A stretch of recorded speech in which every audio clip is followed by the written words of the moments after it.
Okay, welcome everybody. Thank you so much for joining us for this Gaia webinar on soil and agronomy data sharing perspectives, lessons learned from Ethiopia and Rwanda. All of you who are in this meeting and maybe some who will share with don't know a lot about Gaia. The Guiding Acid Soil Management Investments in Africa project is looking to understand and communicate the differences in types of soil acidity and how to correct them in a cost-effective manner. So Gaia is looking to make recommendations for the right kind of investments for both public and private sector. And to do this, Gaia needs to fill gaps in existing data and develop new insights. And for this to happen, we need effective data sharing within the project. So we've invited you to this webinar for us to discuss data sharing best practices, what we've learned from our experience working in Ethiopia and working in Rwanda, and how we see it, what we think we can contribute to the Gaia project in Tanzania. So we've invited colleagues to share their experiences working with CABI, developing soil information services, and just generally promoting an enabling environment for data sharing. So for today's webinar, we were going to have Christian Vitt, who was going to open with the recording, but we didn't manage to get that recording. So we're going to have Fred, project lead for Gaia, do the opening for us. And then we're going to have Henry from CABI, who's going to give us some insights on the work that CABI's been doing in this space, what lessons we've learned as CABI. And then we'll give a chance to our colleagues. We've got Losegad from Alliance Biodiversity SEAT, and we've got Rhys from IITA representing RASIS. So just a little bit of housekeeping. As usual, if you could just keep your microphone on mute, that would be great until we open the floor for question and answer. But while presenters are presenting, we welcome you to use the chat function to send any questions that you might have. And like I said, this call will be recorded and we'll share it out, and we will allow all those who couldn't join to watch it and contact us for any questions afterwards. So yeah, so I think that's it for the intro. I'm going to ask you, Henry, to come. He's a digital development manager within CABI. His background is in telecommunications and engineering, and at CABI he oversees the data-driven development work, which involves providing innovative solutions, managing knowledge portals that bring agricultural knowledge to smallholders in Africa. So Henry, you can share your screen. Take it away. Thank you, Chipo. Oh my goodness. My video is, I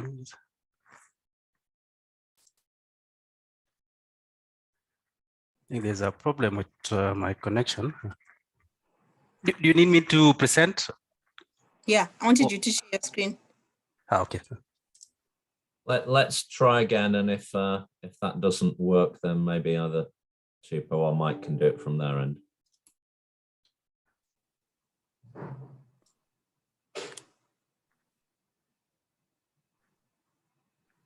Do we have it? Just a second.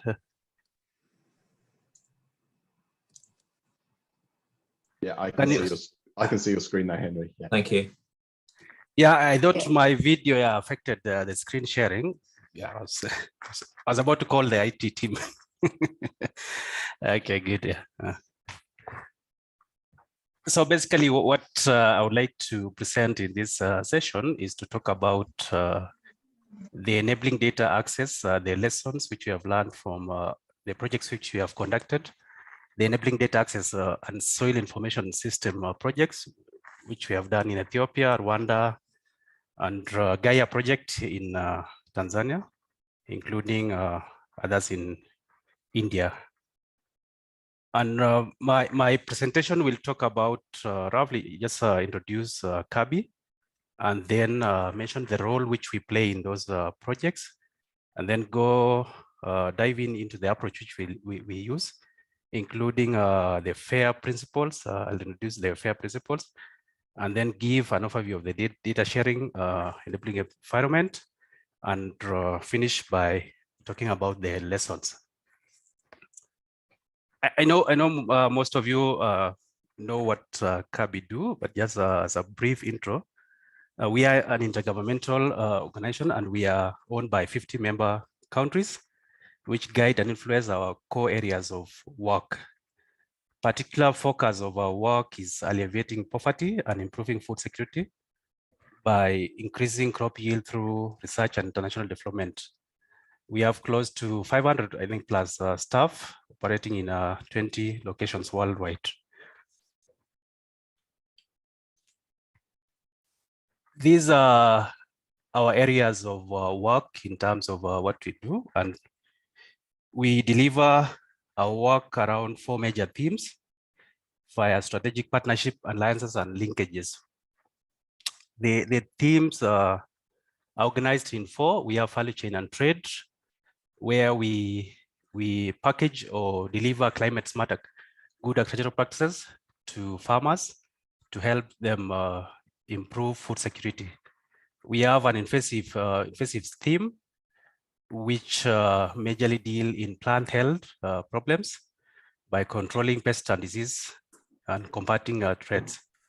We have another theme on development, communication, and extension, where we package information or translate the science from the lab and deliver information to farmers so that they can increase their yield and grow more crops.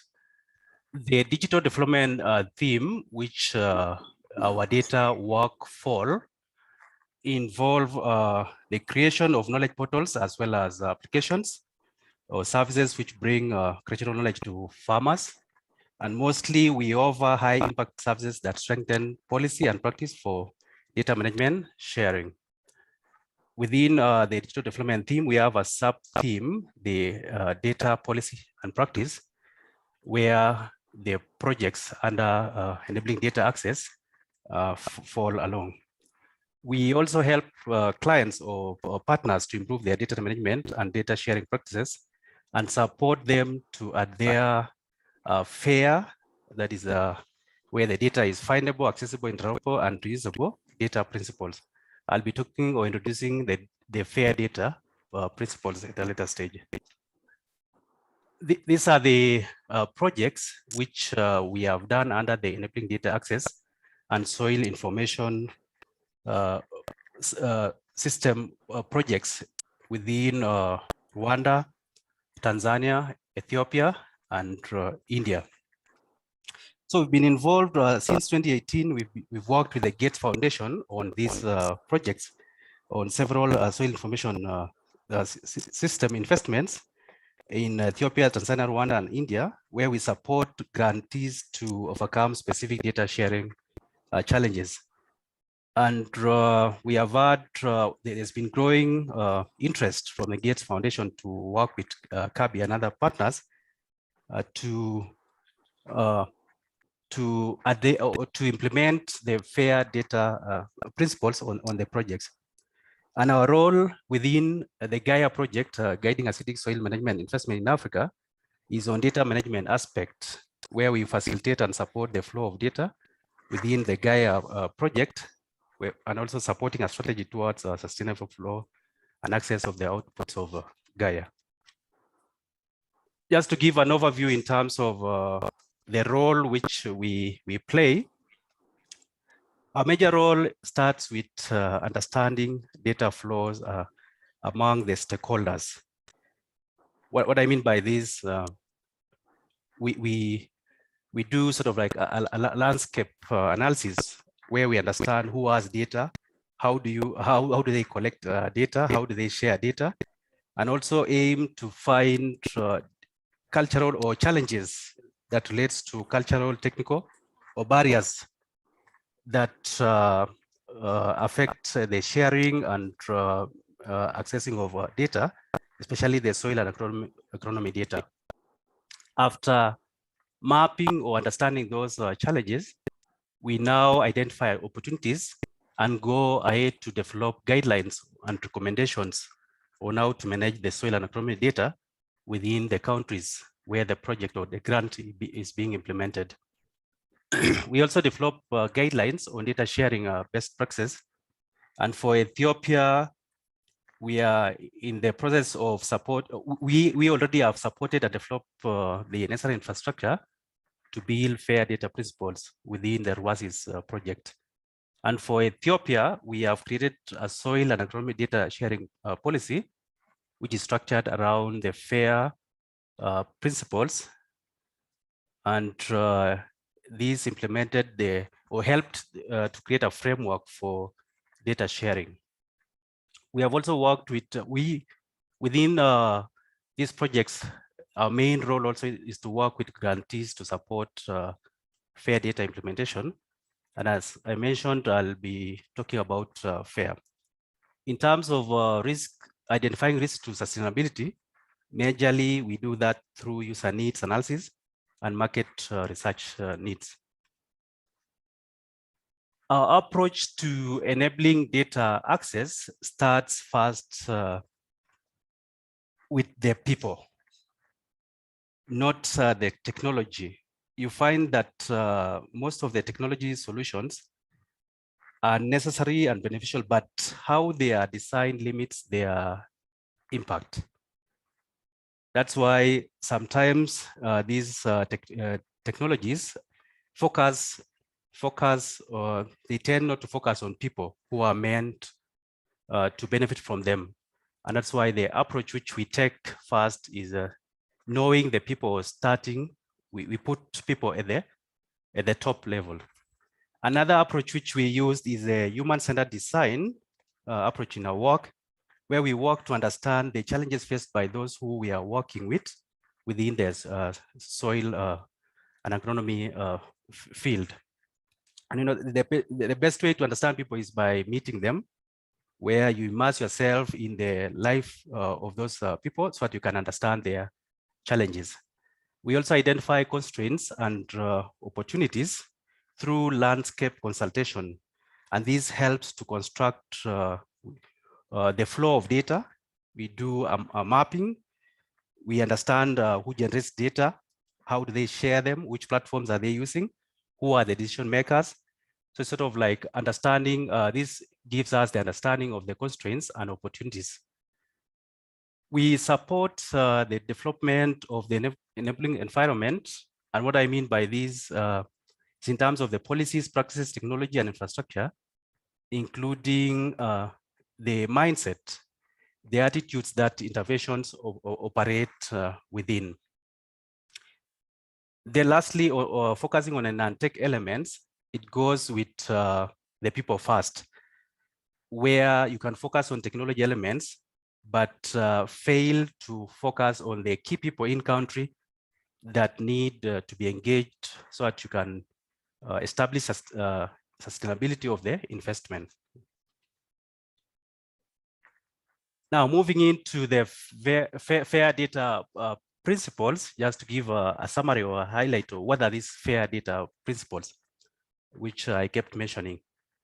And these are principles which were developed by the Dutch Tech Center for Life Sciences, and they are a set of guiding principles that state that data must be findable, accessible, interoperable, and reusable. It provides a guidance for scientific data management. And as you can see, the names in terms of how data is findable, what it means, the first step for researchers or anyone who want to access data is to finding where the data are. Metadata and data, for example, should be easily findable both by humans and computers. Just to give an example, you find that stakeholders can have difficulty in identifying or sourcing the data which they want, which they didn't produce. Even sharing or accessing the data from partners becomes a challenge. In terms of accessing the accessible, the data, once the users find that they require data, they need to access them so that they can use this data. Then for interoperability, it implies that the data needs to be integrated with other data or other applications, so that this data can be used to make decisions. And lastly, in this slide, research data should be ready for future research and future processing, because the ultimate goal of FAIR is to optimize reuse of the data. And why is achieving FAIR data important to projects or grants? It means that when you apply the principles, the FAIR principles to data, you enable more collection, storing, and sharing of data. This is just to give an example how the principles benefit the researchers. Findable, it enables the researchers to know the data that they want, if they exist, or for example, if they want to collect them. The Gaia project, for example, there are those data which exist, but there are those data which needs to be collected. And talking to stakeholders or the partners allows you to know the data which are available or that needs to be collected. Accessible allows people to know whether they can retrieve the data for use for other things if they want to. And interoperable means that it makes it easy for people to bring data together with other data so they can gain insights. Reusable will help people to know that they cannot, what they can do and cannot do with the data. Supporting FAIR data and content. In this slide, I would like to talk about the PPT framework, where there are three elements: people, process, and technology. To deliver FAIR data, all the three elements should be in place or interact. The right people should be identified and equipped with knowledge to manage data. Same apply to processes in terms of rules, policy, and guidelines, which makes it more efficient to manage data, including the right technology, which helps people to manage data. And a good way to take this concept, the people, process, and technology, is an example of using that example of a three-legged stool or table. If one leg is short or the other one is longer, the table will not balance. Similarly, the technology, if the technology changes, you will need to modify people and processes so that you can adapt the new tools. And if any of the three elements is missing, it means that you are likely not to achieve the positive impact of the results. Now, this is my last slides, which I would now like to go and briefly talk about the lessons learned or reflections in terms of the enabling data access to soil information. Based on our previous activities which we have done on the projects we have done in Ethiopia and Rwanda, we have determined 7 common factors for success. And the first one is when there's that clear problem that the grant is trying to address, there will be success to the project. And what I mean by this is that the problem should be expressed by stakeholders in country. And the way the grant will address that problem will need to be understood by all the stakeholders. Let me give an example of relating to Gaia. The problem is that the response to soil acidity is the application of a blanket approach. And the aim, Gaia aim to understand and communicate the different in types of soil acidity and how to correct them in a cost-effective manner. If that problem is understood and the grant addresses that problem in a manner which is understood by all the stakeholders, then there will be success within the project. The second one is the in-country benefits are tangible. When the problem is clear, the solution to benefit in-country stakeholders should also be clear and valued by the stakeholders. Gaia is producing a range of adapted knowledge products that can benefit farmers. We have the lime industry, government, including other stakeholders, to make appropriate decisions and interventions. So there should be tangible benefits, and the stakeholders should see the value. There should also be champions for the solutions, and the champions will steer the sustainability of the investment. When you have all the when you have champions within the project, those are the ones who will steer sustainability of the project. Assumptions should be transparent, meaning that all the stakeholders do have assumptions when going to the project. But if the assumptions are transparent, the progress will increase. And the assumptions should be managed through the grants and partners who are involved. Sustainability is built into the approach. This is a long-term deliverable, and it requires in-country engagement. And based on our past experience, sustainability should always start from the beginning when the project starts, and all the stakeholders should participate in sustainability, so that the sustainability of the project is achieved when the project comes to an end. Communication among partners is key, and partners should understand their roles and what each other are doing, and what the other partners are doing within the project. It needs to be clear so that communication can become easy between the partners. The grant considers adjacent activities in country. What else is happening in country that the grant can leverage to avoid stakeholders fatigue? Imagine a scenario where there are 1 or 2, 5 same projects and targeting the same stakeholders. So there is that need to understand or leverage other projects to avoid fatigue. It is also important to utilize in-country support, the use of consultants and partners to develop and keep momentum of the project. For example, on the Gaia project, we are working with DLab, who are conducting the stakeholder interviews and leveraging their support or expertise in terms of them providing us support when they are in country.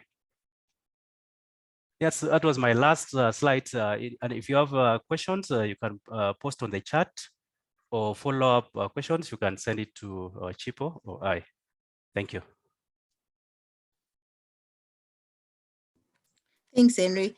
We'll actually have some time for Q&A after the presentations. Fred, can I come to you to give us a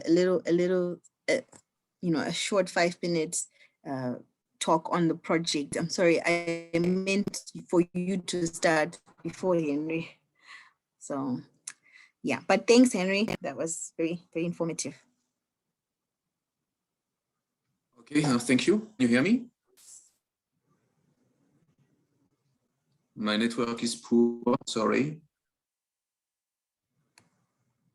Do you want to turn off your video maybe? Can you hear me? Yeah, I think we're going to have a storm. You probably have the same your side, no, Chipo? We can hear you, yes. I think. Okay. So yeah, I prepared some remarks to follow on the remarks from Christian, but let me go ahead with my remarks. What I just want to say is that the way we conduct agronomy research has changed significantly since I started my career 20 years ago.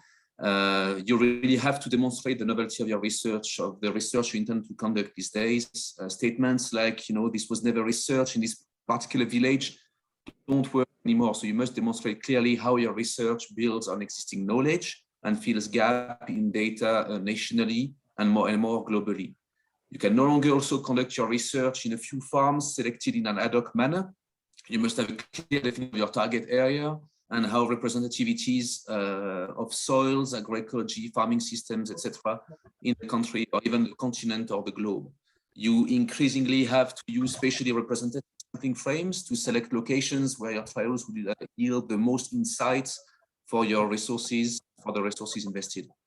You're also expected to demonstrate efficiency in the way you collect your data and make use of technology that offer the best compromises in terms of speed, cost, and accuracy. And finally, you are no longer expected to only generate scientific articles. You are also expected to ensure that your findings are translated into products and services usable by private sector, by governments and development partners, and linked to impact at scale. So basically all this new thing, this new way of conducting agronomy research is sometimes called agronomy to scale. And what is central to it is really data. So you must access data to identify gaps and build on existing knowledge. You must be as efficient as possible in your data collection in terms of time, in terms of funding, etc. And you must ensure that you can access and make use of your data. So Gaia, the I'm leading from the CIMMYT side, the guiding acid soil management investments in Africa, has really been designed as an agronomy to scale project, and data is absolutely central to the project. So the success of Gaia will depend on whether or not it's able to access existing data in order to increase the depth and the utility of this data, exchange data amongst its partners, and value and translate it into products that can be useful for governments, the private sector, and farmers. So really data is absolutely central, and we need to be able to share data amongst ourselves with our input provider and with our development, the people who will use actually our development. So it seems to me that agronomy is changing faster than agronomists. We tend to be a bit old school when it comes to data and data access. So we start to understand that data can be more than open or closed, to understand that there is an entire data spectrum in between. But if we are starting to understand what fair data means in theory, I think a lot of us are still struggling on how to put these principles in practice very concretely. So this is great initiatives from CABI and from partners from Ethiopia and Rwanda today to share some of their experience. I'm very eager to listen to them. Thank you very much. Thanks, Fred. Okay, so next I'm going to call upon Dr. Luseged Tamiene from SIAT. He's a landscape ecologist with more than 15 years of experience on different themes, including land degradation, land restoration, sustainable land management, and sustainable intensification. So welcome, Luseged. Are you there? Hello, yeah, I'm there. Let me share my screen.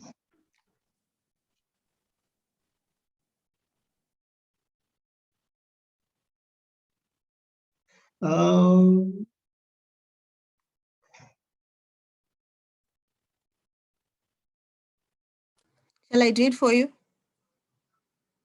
I don't think you have it there. The one you have is there. So I think I hope is there now? You can see, you can. Yes, we can. We can see. Okay, thanks a lot all. I will provide some of our experiences on data sharing and some example analytics that we did in Ethiopia the last few years. This is a collaborative exercise of many people in Ethiopia. Now we have a number of more than 100 who are partnering to share data analytics experiences and so on and so forth. So I am presenting on their behalf. GIZ is a prominent support donor, and GIZ gets the funding from Gates Foundation. Our key partners from the government side are EIR, the Research Institute, and the Ministry of Agriculture. So we, with no ado, you know that, sorry, let me put on So we have, data is crucial in many ways, and we know we make decisions based on data, and everyday activities of ours are based on data sets, not only in research, but in other day-to-day endeavors. So, there is no question that data and information is the basis to make informed decisions. And in Ethiopia, there is an effort to have this data to get digitalized and have a digital Ethiopia ready by 2025. And different efforts are undergoing, and we are trying to support those exercises. But in our case, we try to address the whole data value chain. We are not only interested to collect the data, but also to create database, to do analytics, improved analytics using modern technologies and development of agro advisories for farmers through extension services. So there are, a lot of opportunities, developments in this respect. So we try to see all the chain, but one of the commonly missing elements is feedback from data users.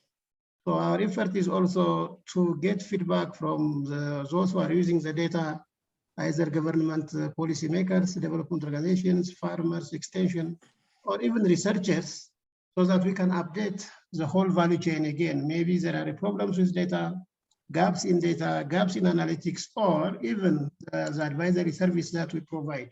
So we try to address all this, and we start, of course, with data, analytics and advisory. So I try to show some examples. First, the driving force behind this our exercise is a huge amount of data has been collected since 1950s and from different sources for different projects and different initiatives. However, those data are not available in an organized manner. So they are scattered in different places, and even we don't know where they are or who owns, in what form, one template. So then we said, if we continue the same thing, then people will end up collecting the same kind of data from the same location for slightly different purposes, and that will be a lot of wastage of resources. So we said, why not we try to bring all these data sets together somehow, see what we have, what are the gaps, and then move to the next step. In most cases, our examples are on crop response to fertilizer, how much fertilizer applied when, or which type will bring which amount of yield was the first question. But now we also included some legacy data sets, and we're moving to other data sources related to agriculture. So the question now is, where are those data sets?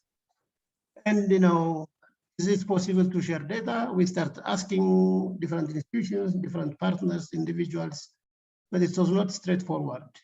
So even that time, 3, 4, 5 years ago, data access, especially open data access, was not really commonly discussed. So it was just, if you ask data from offices, they may ask letters, or which letter, for what purpose, and it was not really easy. So we started bilateral discussions and also group meetings, and we decided that the only solution will be to find a way to bring those data sets from the different sources. And the entry point we found was to establish, or I don't know if we call it establish, suddenly in one of our meetings, we said, why don't we organize ourselves in such a way that those people who have data and who are willing to share the data can form a certain coalition, and we call it coalition of the willing. So these are a group of people who wanted to contribute their data, the group, and also at least support the process in some way, in one form. So there can be individuals, there can be some organizations. Then the first step was, okay, we'll share data. Then we said how, on what, we cannot just say, okay, give this data to that, collect this data from this. We need a certain mechanism. And we developed a guideline, data sharing guideline for the coalition. So that means we have some processes and procedures and guidelines on how we share data. Mostly it is to acknowledge, to provide references, to publish together, to recognize whatever data we get from others. Then we said, okay, now we have a guideline, then let's bring the data sets. Those individually owned data sets can be gathered, no problem, because I can give to the task force. So the coalition has a task force of 7 people, and the coalition members are now more 104 or 5. So, but we said, what about the other data sets that we don't have among ourselves, but they are owned somewhere? And we struggle to find where they are. Some discussions where Kabi and ODI colleagues were here to guide on how we can materialize that. So the first step was to identify and map data sources, mainly focusing on soil and agronomy. So we've published a document that says institution A has this kind of data set in this format with a detailed metadata, location, and so on and so forth. So we had a long table indicating who owns what kind of data and so on and so forth. And then that's helped us to move around and ask for data sets. And then when we start collecting those data sets, we observed that most of them are in analog formats, an old report, a book, proceeding, and in some cases, they are not in good shape. The papers are thrown everywhere. Very old laptop, it doesn't work in a certain or in different formats, the storage mechanism, so on. So we learned the status and the conditions of the data sets. And we said, okay, in any form, let's start to bring those data sets. And we started with those which are easy to get and easy to collect, especially published in international journals, peer-reviewed. And we started to move around offices to collect those.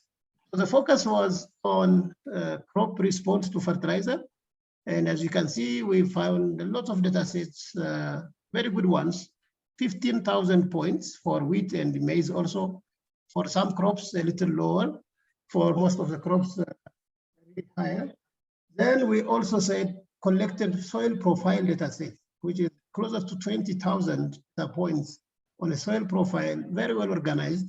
And then we said, okay, we can produce from the left one, we are developing fertilizer recommendation. For the right one, we are trying to develop a soil profile atlas, including soil resource map, an improved result.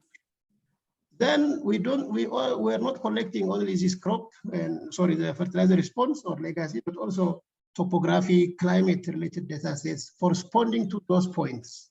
Because later for prediction, we need to know the environmental and geomorphological climatic characteristics of the experimental locations so that you can be able to predict. Then we said, okay, from those data sets, these ones, as you can see, they're in different formats, in different sources, different conditions. So we faced a challenge of standardization. Was we brought those data sets and we started to provide trainings to write papers as an incentive for those people who provided the data sets. So there are around 2 weeks of training. Then it really took us a long time to organize the data set to be used in an integrated manner. So we said, okay, that means there is a need for standards. So we have developed 6 different thematic areas, identified 6 thematic areas. We assigned senior agronomists or experts in the respective areas, and we organized a write shop to develop guidelines. So the first one is soil and agronomy, the second one is soil biology, the third one is lab analysis, because the laboratory analysis also different ways, different mechanisms, different approaches, which really confuse analytics, and some of them are not clear, even in reporting and so on and so forth. So these 3 are published and is already available, and we have 3 which are being developed. One is on soil classification approach, or another one is soil water management, and the fourth one is on integrated land resources management, and there is one which is cross-cutting. The cross-cutting one is a standard guideline that says any data to be collected should at least have A, B, C, D attributes. So that's it. So then the next one, okay, we start to share data among ourselves, but what about those who are not still member of the coalition? Then we said there is a need for a policy, a data sharing policy. So around last 2020, we worked with Kabi and ODI, who supported developing a policy for data sharing, plus a guideline on how to implement the policy. So this document has been in the minister's hand for a longer time now, I think more than close to 2 years. more than 1.5 years or so. And this policy was presented in national workshop and then launched more or less, but is not yet operationalized. First, they said they wanted some clarities, and that was done. Then into Amharic. Then recently, about 2 months ago, they called me and they said, this is very good, we can sign, but they asked why not we have, why only soil and agronomy, why not others, water, livestock, breeding and resource, forest. Then they wanted to combine. Then our argument was, let's have this one first, enact it, let's use it, and then we learn from this and we move to the other components. So the new state minister has agreed on this proposal, and I hope this will be signed for utilization, because it's important to provide confidence, transparency, data sharing. Then, okay, after the data, we have an organized place to store the data set. So we have the Dataverse as the AR. Then we conducted different analytical approach or steps, which I don't need to go into details, with some machine learning algorithms to develop fertilizer recommendation.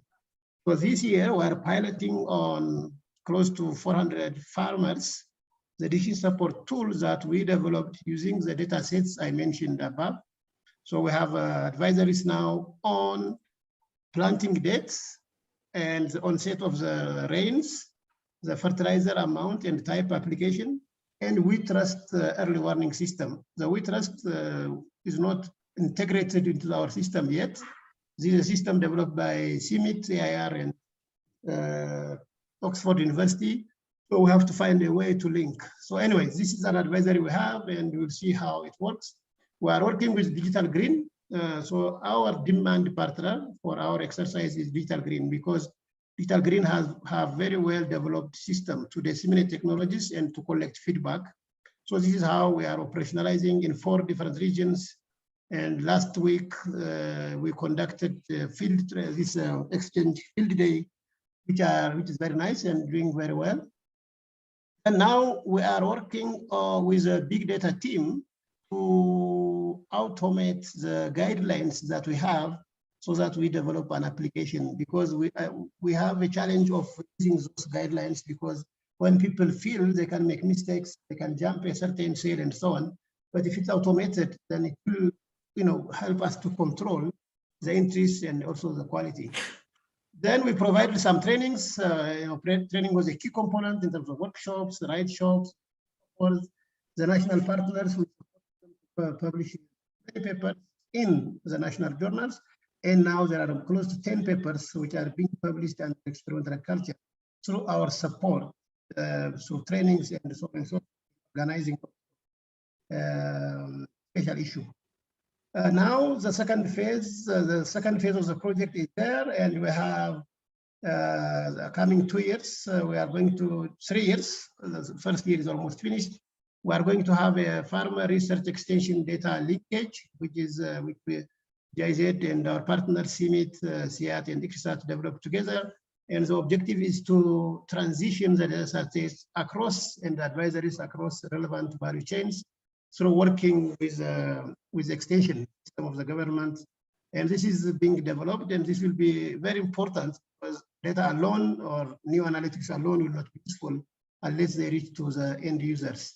And because of these developments, we have a new project under the World Bank, which we call it ECRA, Accelerating Impact of CGIAR Research on Climate in Africa. And we are leading this exercise of building a big data hub that considers almost everything related to agriculture that we can offer to bring together to develop the systems and other applications, advisories, considering climate-informed advisories and climate-informed CSA package for made with feed, forage, and small ruminants, where CIMIT, ILRI, ICARDA, Alliance are the key CGIAR partners, with CCAPS coordinating the overall project. And these things have come, and we are, assigned to lead because of the experience we have earlier from the coalition exercise. So in general, we have big data sets that are being collected. We have organized data sets systematically. We have developed guidelines, and we have now a location-specific recommendation tool that is available, which will be piloted. We're testing now, and next season we will be piloting those advisories, and the data sharing implementation and its guideline, we hope, will be available. So the ultimate goal is to develop a comprehensive agro-advisory system that considers climate, agronomy, soils, and other management practices in Ethiopia. So we moved a lot from trying to collect some data from few institutions to a very comprehensive system. And there is an overall agreement that in Ethiopia, we can work separately, but we use similar guidelines and ultimately come to a point to develop one fertilizer recommendation or one agro-advisory recommendation at a national scale, but also different for different locations, because this avoids confusion for our plan decision makers. So we have different actors, so many partners working with us. So these are few of them, because the national universities, research institutions, universities, and so on are so many. So sometimes we leave to mention a partner, sometimes we try to include some, because when we forget, we can have a problem. Anyway, these are the key partners, at least some of the major ones that are engaged in this exercise. I don't know if I have passed my 15 minutes. Thank you very much from my side. Thanks. Thank you so much, Lusagad. You were just in time. Well done. Okay. Great. Okay, so yeah, just keep note of any questions you have, and happy for you to type them, and then we can come back to you and you can even ask them over the microphone if you want. So keep, yeah, just type. Okay, so next I'm going to call Reese. We've got Reese Manners from IITA. Reese Reese, we work closely with Reese. They are the coordinating partner for RASIS, and Reese is a scientist there. Reese, would you like to share your slides? Yeah, sure. So thanks, Chico. Let me just try and get this to work, and just to check you can actually see the presentation and you don't see the presenter's view, you see the proper view, right? It hasn't come yet. Now? Yes, yes. Yes, Cool. the proper. Yeah, thanks. Thanks, Fred, for the confirmation. Yes, thanks everyone. So first of all, yeah, Chipo and everyone at CABI, thanks for the opportunity to present this. So it's quite daunting to follow Lusaged's lead there with how far advanced things are in Ethiopia. But I think here in Rwanda, we're obviously at a very different stage within the kind of the process of, you know, data sharing and so forth, and developing a system that's obviously so far advanced in Ethiopia. So with that in mind, I think I'm just going to present a slightly different, provide a bit of a slightly different focus, more on, you know, where we are within the RASIS project, and also kind of considering some of the challenges and opportunities that we've faced so far in the first, coming up to the first 2 years, finalizing the second year of the project, and really just looking at where kind of the work of, you know, CABI in terms of highlighting how we can go about developing, you know, a fair system here in Rwanda, and then moving on in terms of what's actually been identified as challenges and then the opportunities. So yeah, as Chipo said, so my name is Reese Manners, I'm a scientist with IITA. So IITA are the partner coordinators of the RASIS project, and the project is actually led by the Rwandan government. So yeah, so RASIS is the Rwanda Soil Information Service, I think, so it's a sister project of Ethiosis.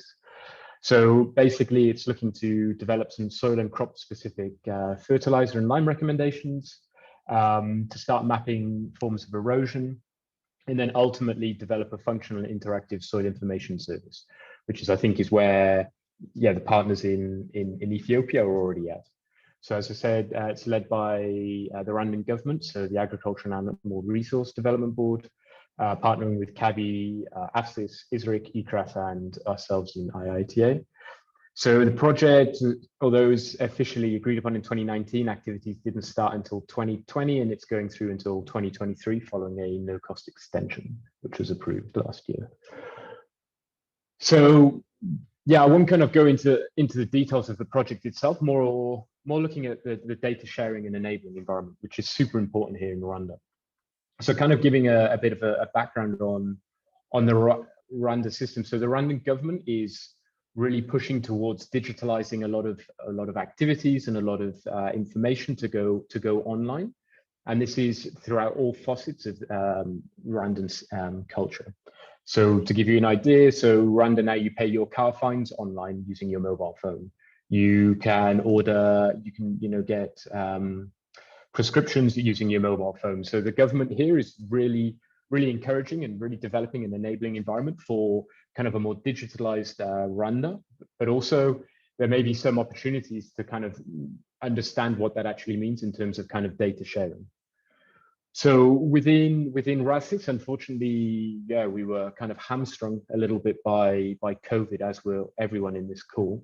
So this, I think, really restricted some of the activities of obviously Kabi and everyone within the project in terms of really understanding what's going on here in Rwanda and really understanding the environment.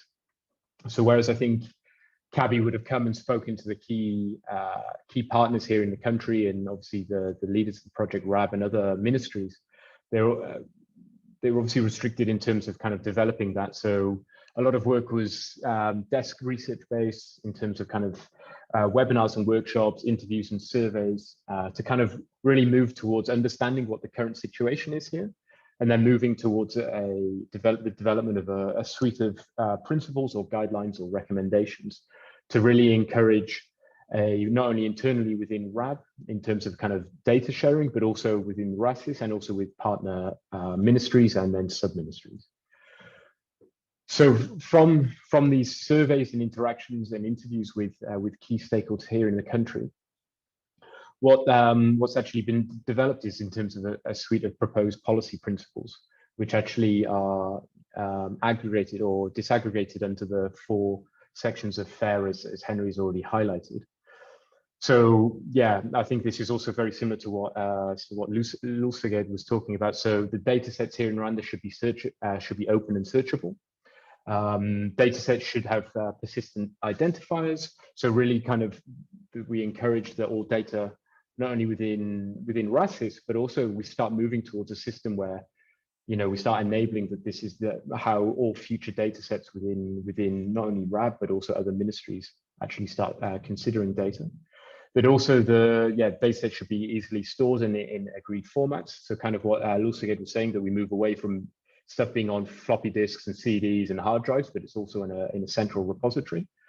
The data should be interoperable. The data set should be collected to an open and published standard where possible. Obviously, every country has its certain restrictions that I think we all have to respect.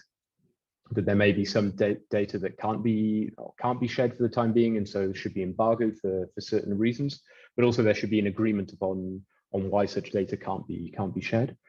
And then in terms of reusable, so they can be shared with a clear license, that there can be published in open data wherever possible. So really kind of going back to what's actually been done in Ethiopia, that you can really, so you've got these legacy data, but they can then form the foundation of future research and then hopefully future kind of investments and so forth. So I think the example of Ethiopia really demonstrates the benefits of kind of adhering to these FAIR principles, not only in the present, but also in 10, 15, 20 years time, when we're not all looking for, those floppy disks that have, started rotting or something. So where are we kind of now at the moment? So in terms of moving away from the recommendations, we're now at the point where we've actually got a suite of data sharing guidelines. So after getting some feedback from very senior people within the Rwandan government, it was recommended that we don't start calling this a policy to start with, because that'll slow things down quite considerably. So if we start describing it as being a data sharing guideline, it means it's far less strong in the eyes of policymakers. So it's far more easy to kind of adopt it as being, or adopt these guidelines as being kind of gospel, and taking them on board and really building on them. Whereas kind of saying, okay, yeah, this is a policy, yeah, things get stuck in the getting things passed by Parliament, so it's far easier to do this. So actually at the point of actually having this these data sharing guidelines, these guidelines are actually being reviewed by a committee. So this committee is actually being developed across ministry, which I think is a really fantastic output, even if only that is an output of this of the work so far done. I think it really reinforces the great work which is being done by both RAB and CABI here to really push this, and really reinforces kind of the government buy-in that they see, okay, yes, data sharing is where we want to go. We recognize that there's some issues in terms of sharing agricultural and agronomic data, but like, look, we're putting this committee together. We're setting up a technical advisory team to support this, to really move beyond just kind of like the blah, blah, blah, and just like start enacting these, and hopefully start enacting these guidelines. So that's kind of where we are right now. So I think that's a really strong point of just after 2 years of the project. So what are the challenges we've really experienced so far in RASIS? So I think, yeah, a lack of in-country activities is really kind of really hampered things. So I think just kind of having that personal interaction and like really getting to know people on a personal level is fundamental for kind of, you know, helping people to understand FAIR principles, data sharing, the benefits of it. Because obviously you can have a back and forth, you can have trainings over Zoom or however.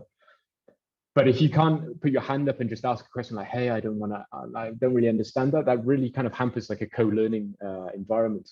So that's something I think we've really, as a project, we've really been restricted by. But I think now as things start opening up, we can really start moving beyond that and start having these in-person meetings. So I think that would be, yeah, for Gaia as it goes forward as a project. I really recommend that. Just, you know, it's the fundamental nature of having these in-person meetings.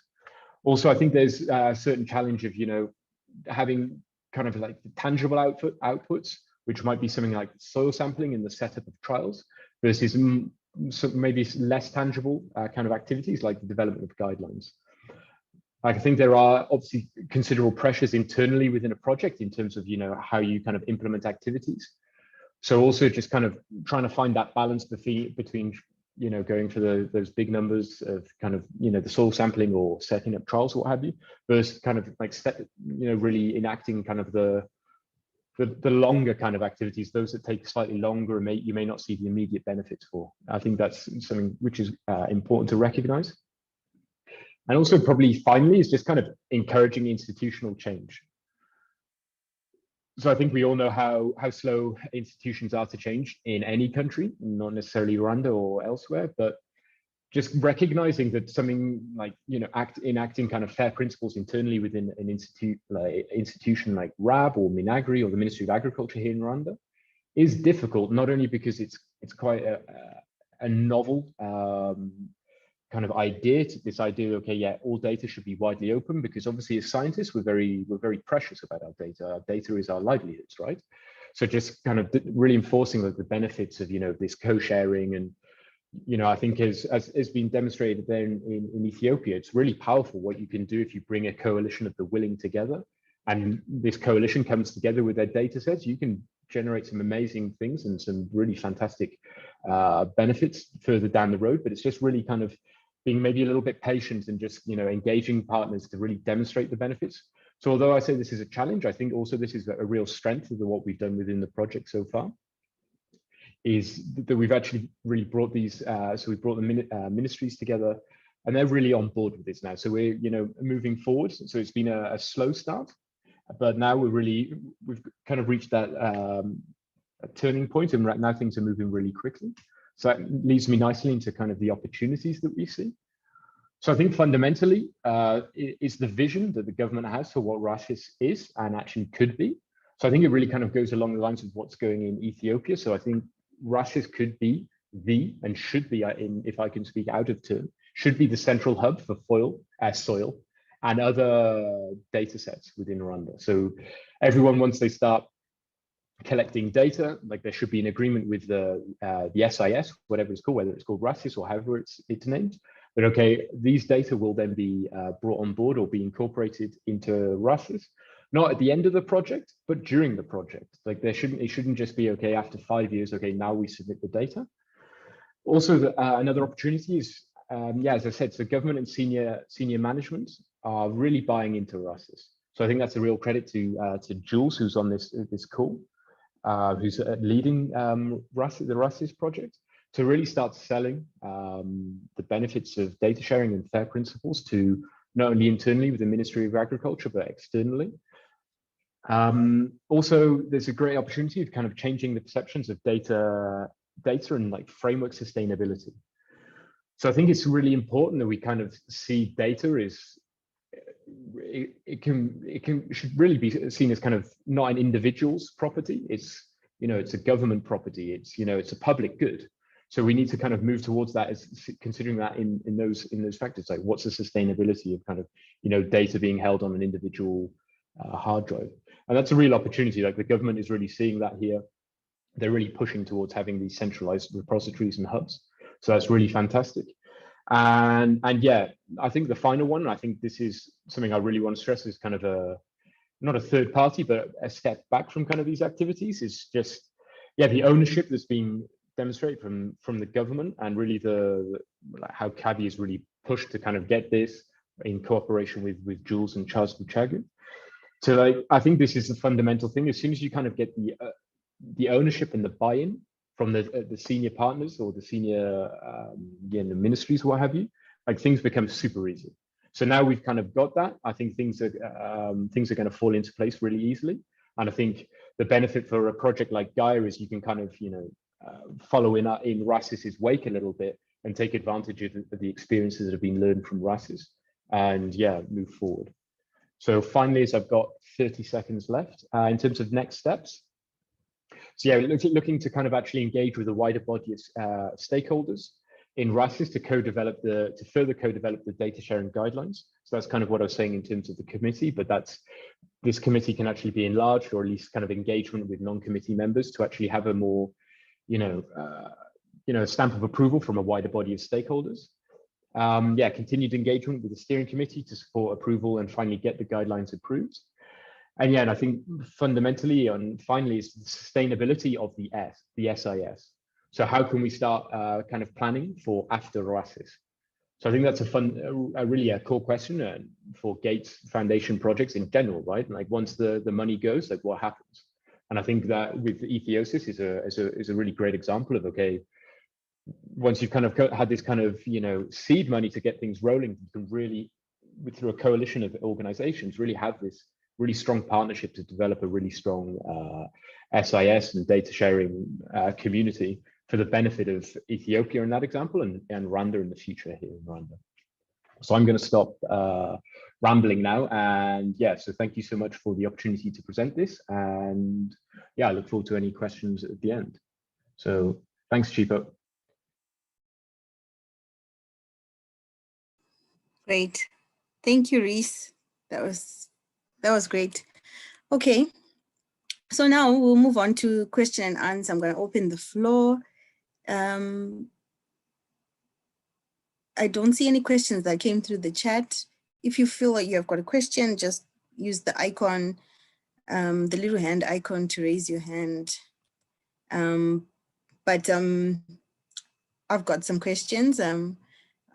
Can I get you, Lusigard, to answer this one for us? Can you tell us a bit more? We're really curious about this Coalition of the Willing. What was the trigger for developing it? And then secondly, how hard or easy was it to get that community to agree to, you know, to stand to the standards you had set, for example, in the guidelines? Okay, thanks, Chipo. So, you know, the motivation behind the coalition is, as I tried to mention, and also as indicated in Rwanda's experience, is looking for a system and database so that we can benefit from these improved advanced analytical techniques that are available now. You know, you can do so many things you can just find some even codes free from the internet, but there was no data. And then we continue repeating the same thing. When somebody doesn't get the data, they write a proposal and start to collect. And for us, that was wastage of time and even wastage of efforts. People can do something better through analyzing the existing data sets. So that was the reason that, and you know, we have a blanket recommendation. Still, there is some work by colleagues in some projects. There are for specific areas or specific environments or farming systems. So we said we cannot continue with isolated advisories or the blanket recommendation, which is mostly available, and to bring a national but location-specific advisory with the data. And that was the reason, you know, how we started. Then the challenge, there is always a challenge. The challenge was, number one, this so-called free access, you know, access, the free, restricted and unrestricted, and the debates and the why and how. And then the coalition members, we started to define how we share the data sets. Then, even from the coalition members, there are a large number who still have not shared their data. So, you know, people are still hesitating whether I give or not. And now, even in our survey, for about 42 or 43% only from all the institutions said they are really willing to share. Some percentage, they said they will share if they are formally requested. Some said, and the issue was they do not have clarity on policies and guidelines to share. So it's not an easy ride, and we have to struggle convincing different people, strategizing, and especially demonstrating examples. After we showed, you know, these examples of, you know, what we can do with large data sets, we invited international experts in a big workshop where they presented lots of experiences using data mining, artificial intelligence. Then people started to get interested. We also highlighted that we can provide trainings for those people who share their data sets. We can provide trainings in writing, not only analytics, but writing, get them published and so on. So that has opened the way. Still, there is a need for us to get the policy out so that we can still move to at least, you know, expand to some institutions which are a bit hesitant. And the excuse is they ask for a policy, and once the policy is out, maybe they can start to share. Just an information, after we presented this policy, where our CABI colleagues presented, the minister delegated a staff member, and he wrote an email to all agricultural experts to share their data, and no one responded. So, you know, those kind of, unless there is a clear policy, a clear effort to create awareness, you know, create those, some incentivize by doing something, you know, trainings, capacity buildings, publications, then they start to share, but still the policy will guide. So these are, you know, some of the experiences we have. Thanks from my side. Thank you. Joel is asking, which data was mainly difficult to share? Joel Melio from Tari. There is no such category in which this data, that data. What we needed was mostly an experimental data conducted to test the response of different crops for different fertilizer applications recommendations. So it was not about the data, it was about the personality. You know, some people are very distant. Some people may think we are going to exploit and say, you know, this data is wrong, that one is correct. And one of the approach we followed is we code the data, and we will not know. Some few people will know only whose data was that. So if there is a problem, we try to print the data set, or we try to reach to the people. And otherwise, we will not say Mr. X data is this, Mr. Y is that, because that is also a norm that we plan to follow. So there is no as such, you know, restriction on which data is. But generally, I think the fertilizer recommendation is better shared compared to some location-specific and government in some border areas, some strategic locations. There is a guideline from the national security system, which forbids sharing data. But in some cases, for us, the soil data near something may not mean a lot, but we try to respect those. So the type of data may not be the problem, but the location of the data is sometimes a problem. This is not for individuals, but for some government organizations. I hope. Thank you. I'll come to you, Reese, now. So these the guidelines you talked about, once they're approved, how do you see them being embedded into ways of working in Rwanda? Do you have anything any thoughts at the moment around that? And I see Jules has joined as well. Jules is actually the project manager for RWASIS. He's in the field, so not sure how good your connection is, Jules, but if you also had any thoughts about the guidelines, how you see them being embedded into ways of working after they are approved. Good to have you as well. Chime in, feed in. Yeah, let me, yeah, I'll go ahead and answer whilst Jules is there. Yeah, I think it's probably, in terms of how I see it, once they do get approved, hopefully they kind of become kind of the basis for all new projects. I think kind of the grandfathering process into older projects might be a little more difficult and a little slower. But in terms of just kind of encouraging these guidelines of fair and data sharing to be, you know, at the core of all new agronomy, agricultural projects, I think that's where I see it going. I think it's going to be, I don't think it's going to be a really quick process, but I think with the new, at least we can start working from newer projects and more, so projects like where there's an obvious benefit or use case for this is where I'd see it in the immediate future. But I think this is the trajectory of what's going on here in Rwanda. So I think it's inevitable that these guidelines or something similar will become policy. But it's just a case of let's not try and build Rome in a day sort of thing. I know that's possibly not what the answer you're looking for, but I think it's probably the most realistic answer. Chipo, Jules, I don't know whether you've got anything to add to that. Probably you're better placed to answer that question rather than I am. So.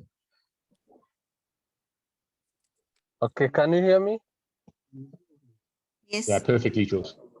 Okay, thank you very much. I think now the network is good. I'm on a tarmac road. We stopped somewhere,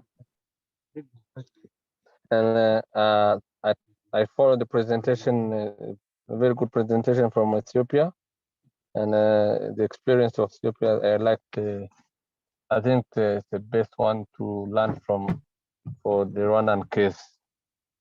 Yeah, for data management, access of data, and the usability of data, we are working with CABI in the project of RWASIS, where, as you know, the RWASIS is aiming to develop site and crop-specific fertilizer recommendations, as well as proposing assessing the erosion control investment. But ultimately, we want to have a very good functional system, a special digital-based where we'll be storing all those data and managing them. So the system needs to have some guidelines and rules that can lead the system. And we are really concerned about the FAIR principle guidelines. We want to have guidelines that can really follow the FAIR principle guidelines, as I said. We started, this is the second year, let me say like that, working with CABI. For Rwanda, which was also the same case from the background of Ethiopia, we have been working with a lot of project intervention, government and private. All those data are not even gathered somewhere. And from the report that has been presented by CABI team on data management landscape in Rwanda, they gathered all the information, how data are being managed and not available to people, can you be used by other people. In general, you cannot really tell people that the data in soil information and agronomic responses are located somewhere. They are generally the computer scientist or stored somewhere in the institution. But if someone wants to use them or want to have access on them, it's not easy to find a way and how we can find the data. That's really what we want to focus for the RASIS, not only for the data we are collecting for the moment in our project, but also the previous legacy information we have in the country. We have tried to collect them at the start of the project and share with the partners so that you can work on them and analyze them as getting a baseline of the project, but also they need to be stored in the RASIS system. Going to the aspect of data management and land data management guidelines, we are working closely with the Rwandan Ministry of Information through the institution called RISA, Rwanda Information Service, Rwanda Information Service Society, which is under the Ministry of ICT. Is really helping us to finalize the data management guidelines in collaboration with the CABI. CABI is helping us to develop the guidance. We are taking the guidance from the Ministry of Agriculture, but also the other stakeholders, including RISA. I think yesterday, but we had a very good discussion with RISA, where we explain them and give all detailed information, what we need, what we want. And they were very impressive to see that we want to do such things, and they wanted to help us to finalize the guideline and to see how it can be incorporated in the system. We up to date we have a draft guideline that have been developed by CABI, which has to serve the system. But also we are planning to organize a detailed workshop in the coming by January probably, where we have to invite all in-country stakeholders to give feedback of the guideline on the guideline that have been developed by CABI, and discuss how the data will be managed by the system in the crisis, and to see what will be done and how CABI can also improve from the recommendation of different stakeholders in the country, including RISA, Ministry of Information, Rwanda National Statistical Institute, and so on. So for the moment, we think that this guideline, this data sharing policy is very. We are waiting for it, and we need it for the success and the sustainability of the RASIS as not only as a project, but as a system that will serve the country for the fertilizer and the lime and other soil management aspect on the demand of the country. Thanks, Jules. Thanks for that overview. Good. Okay. We've come right at the end, but there were a few other questions that we had. Let me just check the chat. Was there anything in the chat that I missed from any of the audience? The other ones were ours is Kabi. I did ask Chipo if Reese had any thoughts on who might do the encouragement of engaging with the guidelines for new projects. I know Reese talked about, encouragement, but I'm just curious if he has any thoughts on who might lead or be responsible for that. Yeah, nice question, Tom. So I'd say it's probably that's the role of the committee, right? And kind of the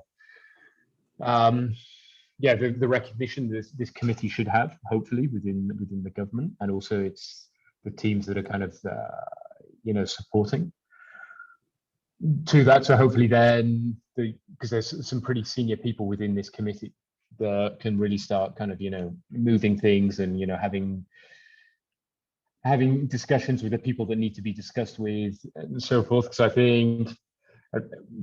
think here in Rwanda, it is very much, you know, kind of a hierarchical process that these things need to go up and then they'll come back down. So yeah, we're in the upward phase. I know that sounds like a stupid thing to say, but that's how it is here. So yeah, I think that to encourage that from new projects is that, yeah, the committee will have to kind of speak with the minister or hopefully to kind of sell this. And then that becomes, okay, from all new projects that are to do with agronomy or agriculture will then have to be under these guidelines. And I think ultimately where RASIS should be going is that the next step should be, okay, that these guidelines also kind of state that all the data should then go into the SIS of RASIS. But I think that's probably a discussion for another day, but I think that would kind of make sense having that. I think that it already is in the guidelines, but it should be there. So that's a long way of saying the committee. So that's great. Thank you, Reese. Yeah. Yes. Great. Okay, so we've come to the end of the webinar. We just want to wrap up and give a summary of what we've picked up from what we've heard from each of the cases as being key important factors to encouraging and enabling environment for soil and agronomy data sharing. My colleague Mike Rose, we worked together. He's been part of all these projects, very instrumental on data strategy. So could you just wrap up for us and give us a summary, Mike? I'll do my best, Chipo. So I've just shared my screen. So the sort of 5 kind of key things that have come out of the conversation today. So firstly, I just want to say thank you to everyone who's contributed. I think that was really useful and really interesting. So the 5 things. So I think it shows, and the example from Ethiopia and the work that's been happening in Rwanda recently shows the importance of having this kind of supportive and engaged community that work together to help embed any transition or any change that we're trying to make around data and data sharing. The second one sort of linked to that is it's really important to have government and in-country buy-in to make sure that whatever's happening is sustainable. There's a myriad of donor projects that happen, and donors are quite good at having policies around data sharing and open data, but actually the government and the in-country actors need to understand, believe, and be part of the decision making around how data gets shared for it to actually happen and for it to continue once a project closes. It's really important to sort of think about what the problems are and what the issues are around data sharing before you dive straight into building solutions. So actually, I think as shown by Lolseged, there's lots of effort that's gone into sort of getting everybody onto the same page. And it's only after getting everybody onto the same page around data sharing, you can start to build the kind of new tools and new interventions and start sharing data and information in a positive way. The next one, this takes time. Building that kind of that cohesive group and having those conversations and getting agreement takes time. It looks, you know, one of the questions that was asked of Lolseged is like, what data is difficult to share? And it's quite clear that although there's lots of people in the coalition who are willing, not everybody's sharing data yet, and that activity has been going on for a few years. So it's just realizing that actually this is not a one-shot thing. It does take time and effort.